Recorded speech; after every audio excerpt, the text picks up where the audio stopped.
मी विनंती करतो सन्मान्य श्री राजसाहेब ठाकरे यांना की आपण मार्गदर्शन करावं.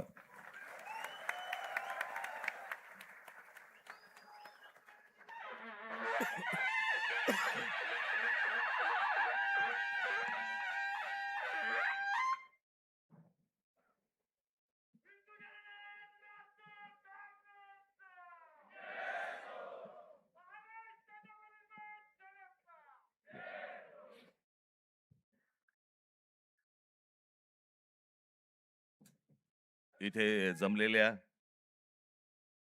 विद्यार्थ्यांनो आणि कधी काळी विद्यार्थी असलेल्यांनो,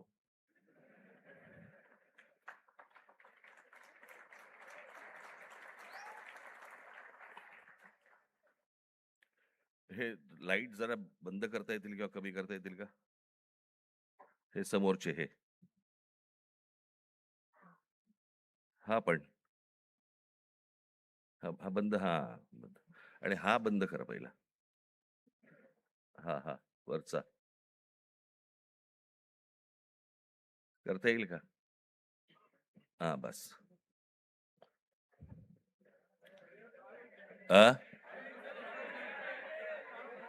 बघायला आलात का ऐकायला? बंद कमी कर रे भाऊ, मला डोकं दुखायला लागतं.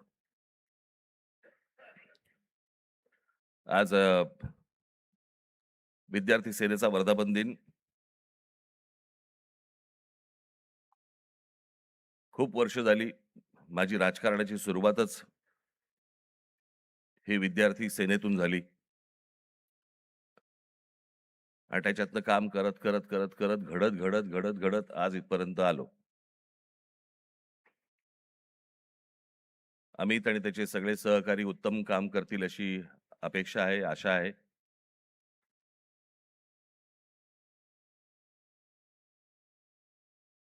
आणि या सदस्य नोंदणीला देखील भरघोस प्रतिसाद मिळेल अशी मी अपेक्षा करतो.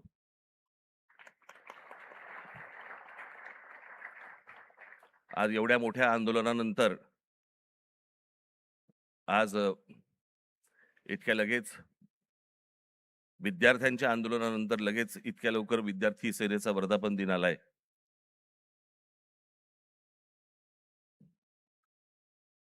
हे विद्यार्थ्यांचं आंदोलन का झालं, कशासाठी झालं हे आपण बोलूच.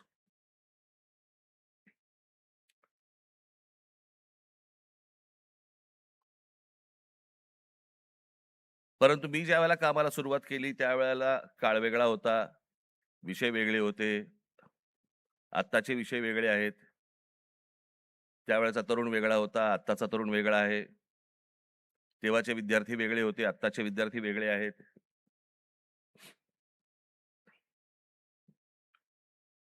आम्ही जो काळ पाहिला तो टेलिग्राम पासून ते इंस्टाग्राम पर्यंत पाहिला.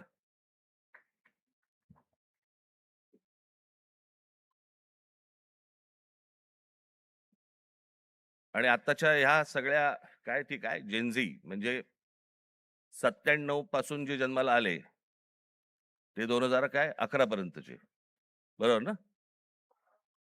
12 पर्यंत तेच ते.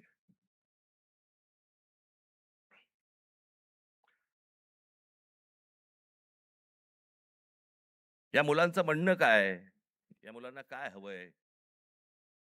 आपण हे जेनझी जेनझी करतोय, इंग्रजी बोलणारी फक्त जेनझी नसतात. माझी विद्यार्थी सेनेच्या सर्व सहकार्यांना माझी विनंती आहे, जेनझी 97 नंतर जन्माला आलेले 2011 पर्यंत 12 पर्यंतची मुलं ही महाराष्ट्राच्या ग्रामीण भागात पण आहेत.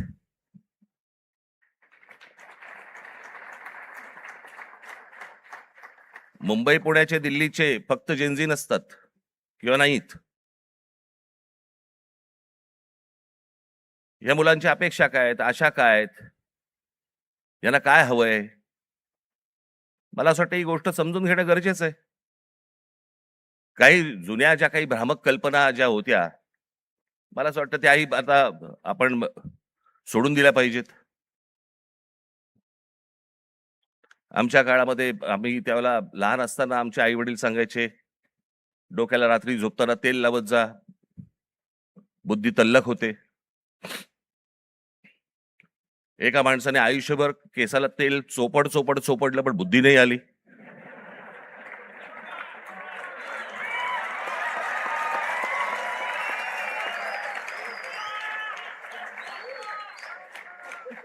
प्रत्येक केस स्वतंत्र उमेदवारासारखा उभा असतो.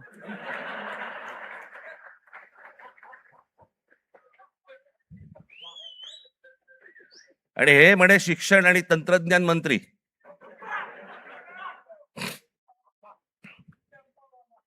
काय बोलतोय आपण? काय चाललंय? जग कुठे चाललंय? आपण काय बोलतो? आपण शिक्षण आणि तंत्रज्ञान तंत्रज्ञान त्याचा महाराष्ट्राचा मंत्री दगडावरच्या काय फुटप्रिंट्स, त्यांना फिंगरप्रिंट्स म्हणायच्या होत्या,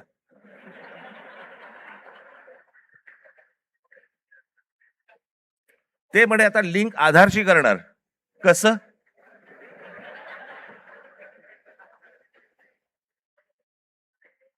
मला चंद्रकांत पाटलांच्या मेंदूवरचे मला फिंगरप्रिंट्स बघायचे आहेत.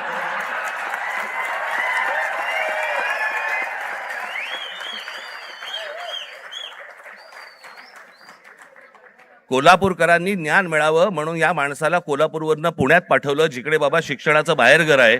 तिथेही काही नाही झालं. तिथेही काही नाही झालं. आता असे शिक्षण मंत्री म्हटल्यानंतर जेनझींचा पारा सणकणार की नाही सणकणार, चढणार की नाही चढणार? की ही अशी माणसं आमच्या नशिबी आणून तुम्ही ठेवली आहेत. आत्ताच मी एक पंतप्रधानांचं आत्ता नवीन आत्ता आलेलं काहीतरी एक मी निवेदन आत्ता मी पाहून आलो.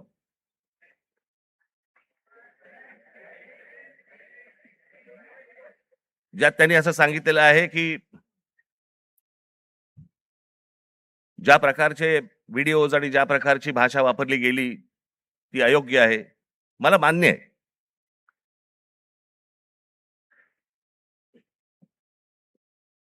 कोणाच्याही बाबतीमध्ये अशा प्रकारची खालच्या थरातली भाषा ही वापरली जाऊ नये, हे मला 100% मला मान्य आहे पंतप्रधानांचं. मला पंतप्रधानांना फक्त एवढंच सांगायचंय, हे तुमच्या पक्षातल्या लोकांना पण सांगा.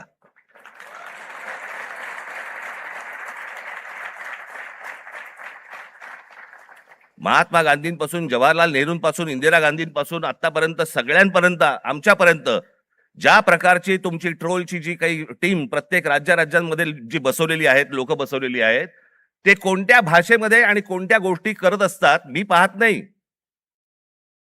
मला ज्या गोष्टी कानावरती येतात, आज अनेक कलाकार आहेत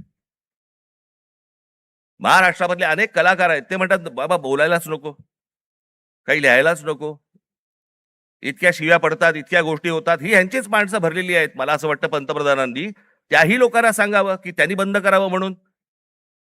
हे गेल्या 12 वर्षातच सगळी सुरुवात झाली.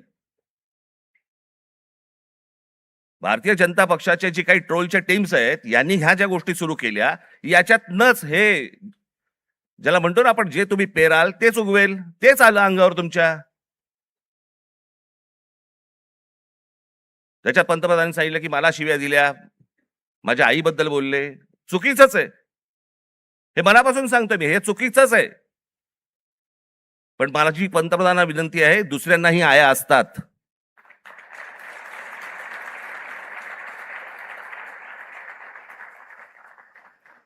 हे तुम्ही पक्षातल्या तुमच्या पक्षातल्या लोकांना देखील हे सांगितलं पाहिजे की तुम्ही मर्यादा पाळल्या पाहिजेत.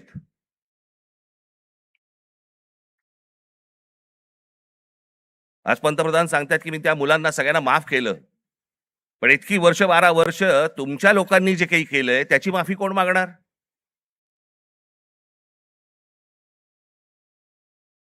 जे विद्यार्थी तरुण तिकडे तिकडे जंतर मंतरला बसले होते, त्यांची डोकी फोडली, ज्यांना लाठी मारले, लाठ्या काठ्या मारल्या, त्याचे आदेश देणारे जे लोक होते ते कधी माफी मागणार?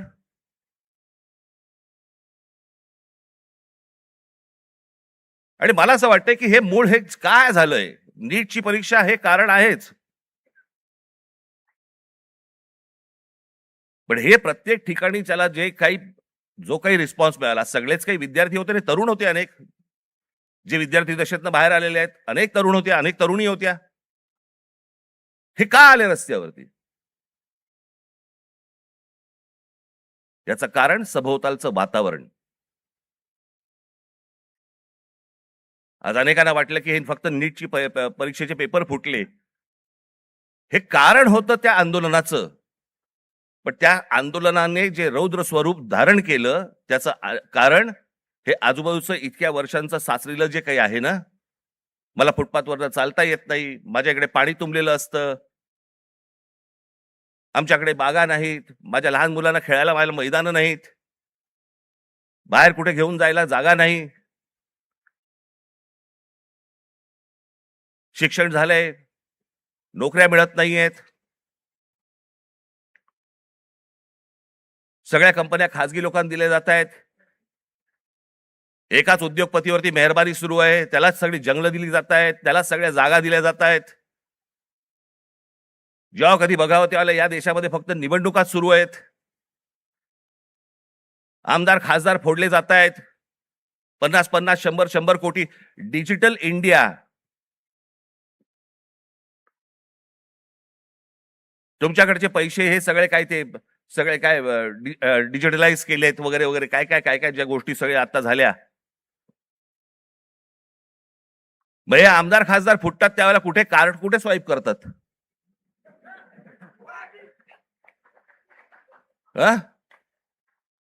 उलटा उलटा कार्ड स्वाईप.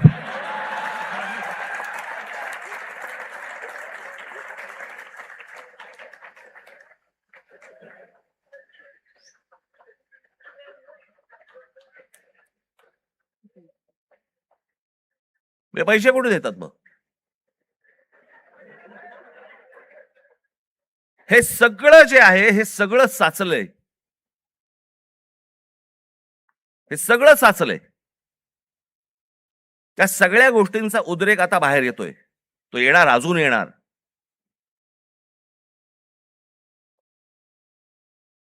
हा विषय कोणाला तरी सत्तेवरनं खाली खेचणं आणि कोणाला तरी सत्तेवरती आणणं हा एवढ्या पुरता मामूली विषय नाहीये, हा देशाचा विषय आहे.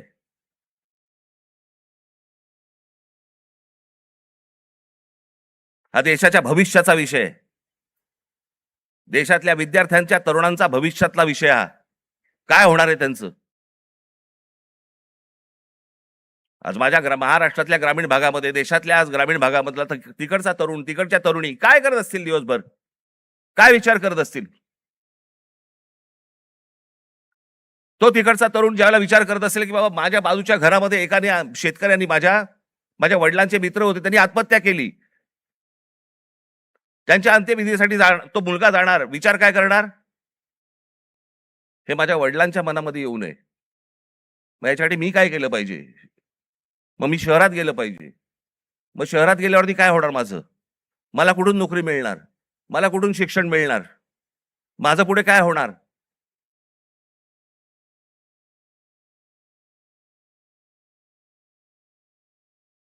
आज शहरांची परिस्थिती बघा. या सरकारने येऊन सांगितलं होतं आम्ही स्मार्ट सिटी करणार. कुठे आहेत त्या स्मार्ट सिटीज? आमच्याकडे रस्ते, पूल, जे काय ब्रिजेस जे काय बांधले जात आहेत, आपण त्याला विकास म्हणतोय. आपली शहरं ही राहण्यायोग्य आहेत का? इथपासून सगळी सुरुवात आहे ना. जर शहरातल्या लोकांना राहायला जर समजा त्रास होत असेल तर महाराष्ट्रातल्या, देशातल्या ग्रामीण भागामधनं जी लोक शहरामध्ये येत आहेत, कुठे राहणार आहेत? काय होणार या शहरांचं?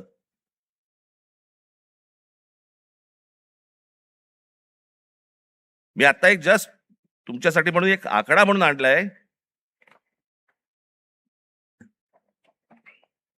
आजची देशाची शिक्षणाची परिस्थिती हे वर्तमानपत्रांमध्ये आलेलं,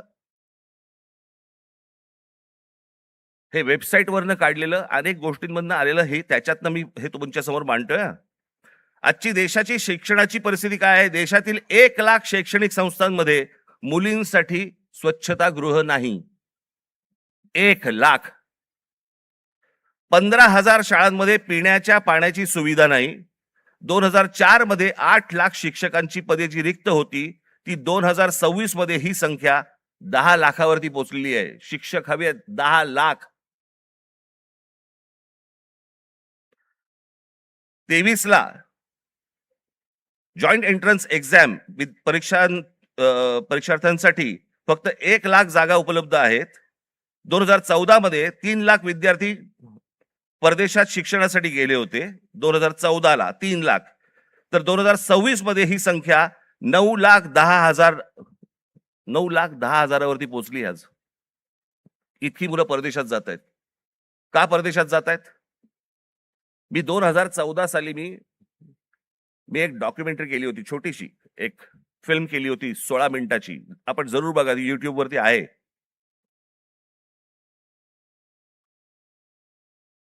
आणि त्याच्यामध्ये मी म्हटलं होतं की शिक्षण इथे पण मिळू शकतं, नोकरी कदाचित इथेही मिळू शकते.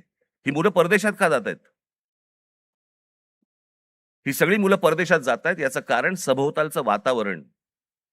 मी माझ्या घरातनं बाहेर पडल्यावरती मला आनंद मिळाला पाहिजे की मी काय शहरामध्ये राहतोय, काय सुंदर रस्ते आहेत, काय चांगले फुटपाथ आहेत, काय चांगल्या बागा आहेत, काय चांगली मैदान आहेत, स्पोर्ट्स कॉम्प्लेक्स आहे. मला प्रत्येक गोष्टीला वाव आहे.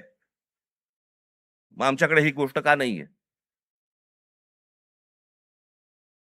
आज कित्येक चित्रकार, कित्येक खेळाडू आज आमच्या ग्रामीण भागामध्ये आहेत. वावच नाही. काय करायचं पुढे माहिती नाही, कोणाला भेटायचं कल्पना नाही. हे जे सगळं साचलंय ना, हे साचलेलं सगळं बाहेर येतंय.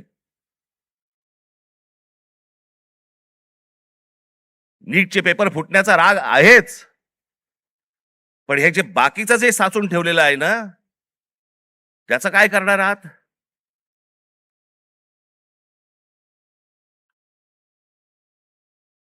दोन 2014 मध्ये परदेशातील शिक्षणावरती भारतीयांनी, परदेशात जे गेले लोक 2014 मध्ये, त्या भारतीयांनी किती पैसे खर्च झाले त्यांनी स्वतःहून जे खर्च केले, म्हणजे आपल्या देशातनं जे बाहेर पैसे गेले ते किती गेले?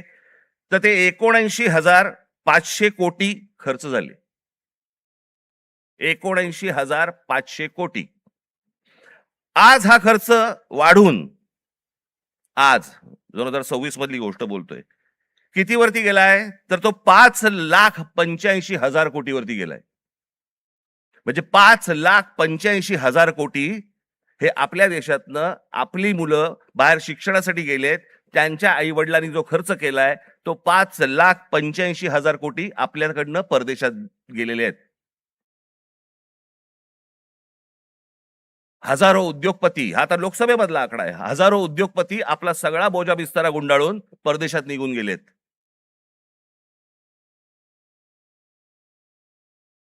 अहो एवढं कशाला? ज्यांनी मोदींवरती चित्रपट काढला होता, नरेंद्र मोदींवरती चित्रपट, आणि ज्याच्यामध्ये नरेंद्र मोदींची ज्यांनी भूमिका केली होती तो विवेक ओबेरॉय, तो दुबईमध्ये राहायला गेला. दुबईचा नागरिक आहे तो भारतात राहत नाही. मोदीजींनी खूप चांगलं काम केलंय, मोदीजी देशाला मोठं करतायत, मोदीजी देशामध्ये काय काय काय उद्योग आणतायत, हे आणतायत वगैरे वगैरे, अशी मुक्ता फळं जी आत्ता केली. तो कोण? आर माधवन ना, तो आर माधवन. विचारा कुठे राहतो हा आर माधवन? दुबईमध्ये स्थायिक झालेला आहे. यांना जर समजा या देशाबद्दल आहे प्रेम, या देशातल्या पंतप्रधानांबद्दल प्रेम आहे, ते विकास करतायत, हा जर समजा ह्यांना विश्वास आहे, हे परदेशात का जाऊन राहतायत? हे परिवारासकट दुबईला जाऊन का राहतायत? इथे येणार, स्पॉन्सर फिल्म मध्ये काम करणार, गव्हर्नमेंट स्पॉन्सर्ड फिल्म मध्ये, ते धुरंधर बिरंदर, आणि मग इथून करून जाणार परत दुबईला. देशात खूप चांगलं चाललेलं आहे, मी चाललो दुबईला. ही माणसं दुबईला जात आहेत. या मुलांचं काय घेऊन बसलोय आपण?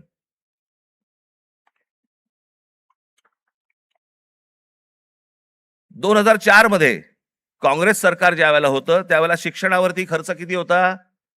3.2%. आज 2026 मध्ये तो किती आहे? 2.8%. म्हणजे शिक्षणावरती जेवढा खर्च व्हायला पाहिजे, अमेरिकेमध्ये जाऊन बघा, युरोपमध्ये जाऊन बघा, शिक्षणावरती काय प्रकारचा खर्च करतायत.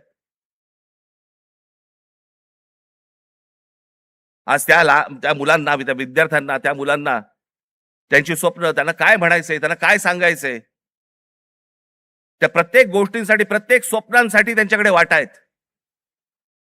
आज पंतप्रधान सांगतायत, त्यांच्या निवेदनामध्ये बोललेत की ही विद्यार्थी हे सगळे जे आहेत हे चुकीच्या रस्त्यावरती भरकटलेले आहेत.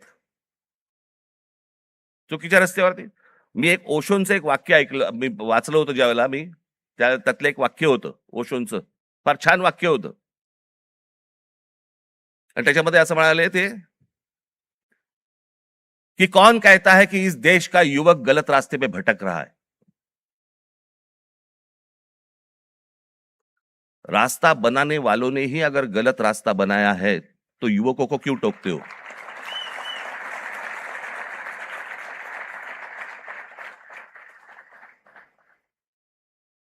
ते चुकीच्या रस्त्यावरती नाही आहेत. त्यांच्या आशा, अपेक्षा, महत्वाकांक्षा या सगळ्या मारल्या जात आहेत.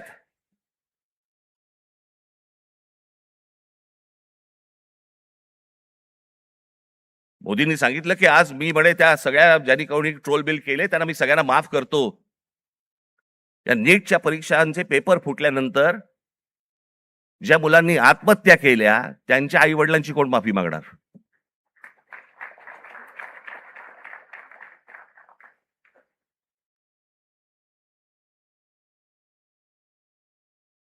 हा देश नीट समजून घेतला पाहिजे.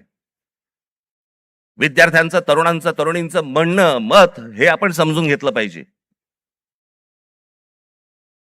आज तो विद्यार्थी ज्या वेळेला तो हवालदिल ज्या वेळेला होतो, त्या हवालदिलपणामध्ये तो जातो कुठे? मग देवाकडे प्रार्थना करायची, मला नोकरी लागू देत, मला काम मिळू देत, मला पैसे मिळू देत, नोकरी लागल्यावर माझं लग्न होऊ देत. त्याची स्वप्न असतात. मग तो विचार करतो की बाबा देवळात जाऊ, आपण देवासमोर नतमस्तक होऊ. त्याच्या लक्षात येतं अरे त्या देवळातच चोऱ्या व्हायला लागल्यात. देवळात चोऱ्या. राम मंदिरासारखं इतकं भावनिक दृष्ट्या महत्वाचं असलेलं एक राम मंदिर उभं राहतं आणि त्या राम मंदिरामध्ये 1400 कोटी, आता नुसता जस्ट आकडा आलेला आहे, 1400 कोटी रुपयांची चोरी होते.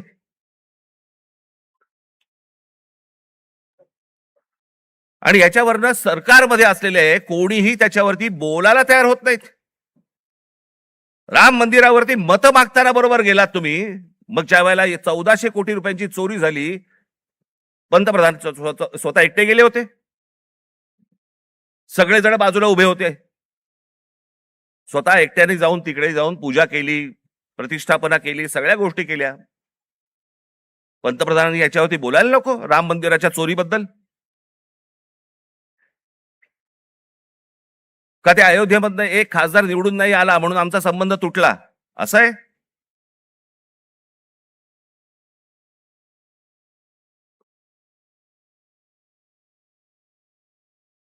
आज तो हवालदिल झालेला जो तरुण आहे तो या सगळ्या मंदिरांचा रस्ते पकडतोय. धर्मांध बनवू नका त्या तरुणाला. शिक्षणाच्या वाटेवरती लावा. नुसतं जय श्रीराम बोलून होणार काही नाहीये. आज अनेक गोरक्षक गाड्या पकडतायत, गायी पकडतायत, सगळ्या पकडतायत.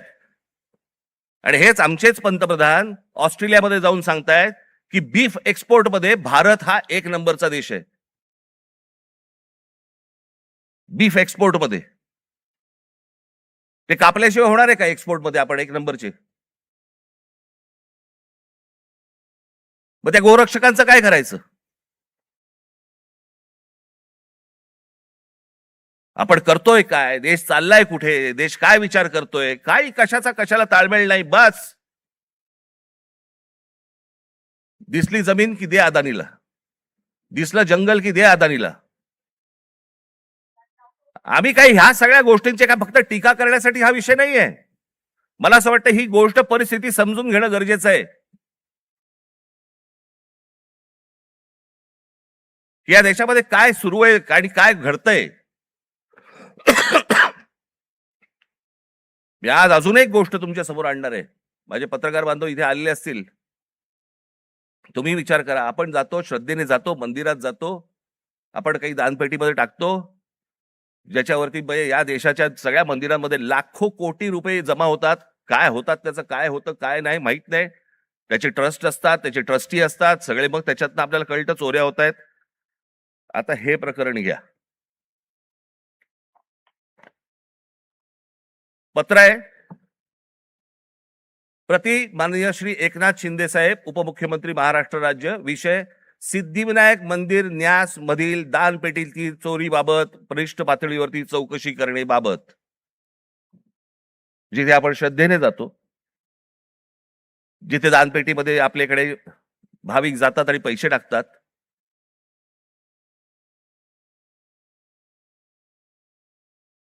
त्याचं कारण असतं ते धर्मासाठी म्हणून आपण असे टाकतो. महोदय, आम्ही स्वाक्षरी करणारे सर्व सिद्धिविनायक न्यास मंदिर प्रभादेवी मुंबई येथील विश्वस्त आहोत.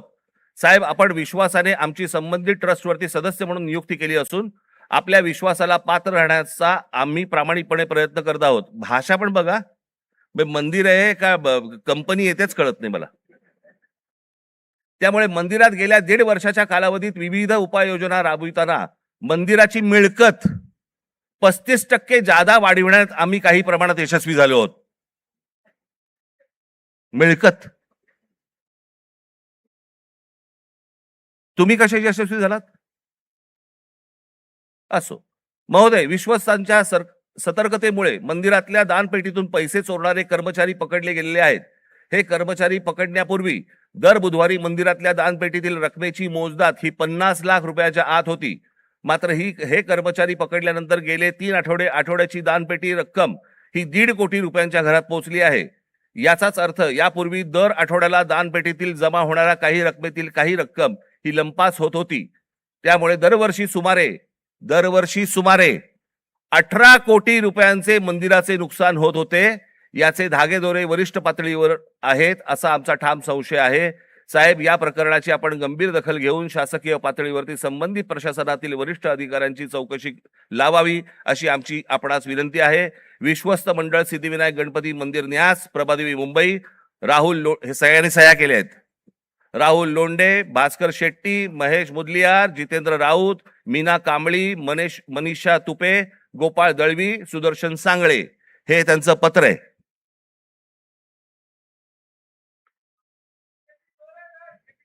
हे सगळं म्हणजे 18 कोटी रुपये दर वर्षाचे सिद्धिविनायक मंदिरामधनं चोरी होतीये. आपण भाबडेपणाने, भाविकपणे आपण तिकडे जातोय, दानपेटीमध्ये आपण टाकतोय. हे असल्या चोऱ्या होत आहेत. ही माणसं सगळी मंदिरं लुटतायत.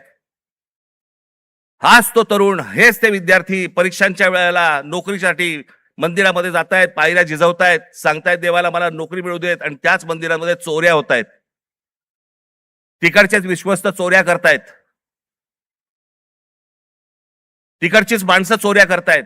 हा आमचा धर्म, ही आमची धर्माची मंदिरं. सरकारवरती विश्वास ठेवता येत नाही म्हणून मंदिरात जावं, तर मंदिरावरती विश्वास ठेवता येत नाही. ही जर समजा देशाची परिस्थिती असेल, होईल काय? रस्त्यावरतीच उद्रेक होईल.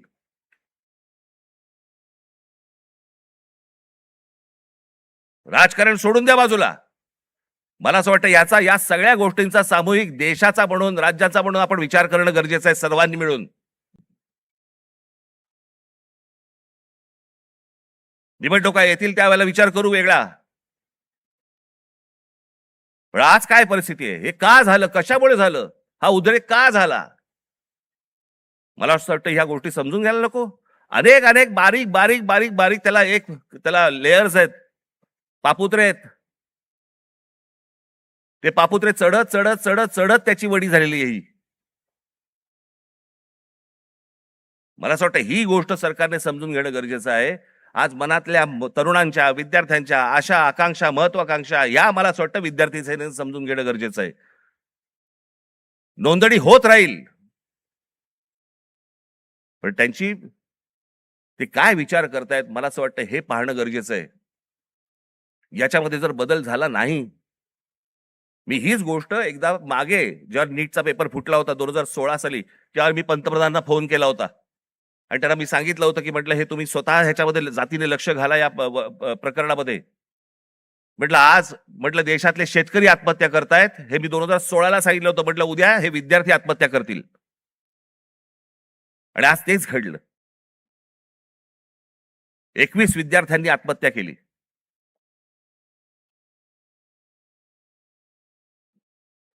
सदस्य नोंदणी ही तर कराच, पण मला असं वाटतं ह्या शिक्षण क्षेत्रामध्ये आमूलाग्र बदल होणं गरजेचं आहे. त्याच्यासाठी विचारवंतांची गरज आहे. जे विचारवंत या देशामध्ये आहेत त्यांना बोलवणं गरजेचं आहे. त्यांची आणि या मुलांची सांगड घालून देणं गरजेचं आहे. यांची स्वप्न आणि त्या स्वप्नांना कसा आकार देता येईल याच्यासाठी म्हणून जे तज्ञ या देशामधले आहेत त्यांना बोलवणं गरजेचं आहे. त्या मुलांना समजून घेणं गरजेचं आहे. मला असं वाटतं एवढीच अपेक्षा माझी आज या दिवशी मी व्यक्त करतोय. आज या विद्यार्थी सेनेच्या मुलांनी, सर्वात तरुणींनी या महाराष्ट्रातल्या विद्यार्थ्यांची अपेक्षा, आशा, आकांक्षा या समजून घ्याव्यात आणि त्याला आकार देण्याचा मला असं वाटतं जास्तीत जास्त प्रयत्न करावा.